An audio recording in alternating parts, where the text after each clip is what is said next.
Congress BJP మధ్య సంబంధం ఉందని తీవ్ర ఆరోపణలతో బీఆర్ఎస్ పార్టీ ఎక్స్ వేదికగా ట్వీట్ చేసింది.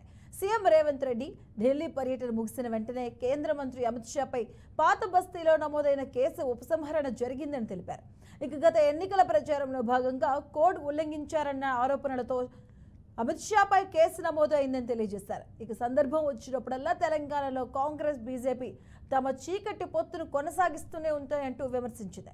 ఇక మొన్న సింగరేణి బొగ్గు గనుల వేలంకు బీజేపీ మద్దతు, రాష్ట్రంలో కాంగ్రెస్ చేస్తున్న అరాచక పాలన ప్రశ్నించకుండా మౌనం వహిస్తుందని, ఇప్పుడు కేసు కొట్టివేత జరిగిందని బీఆర్ఎస్ వెల్లడిస్తుంది.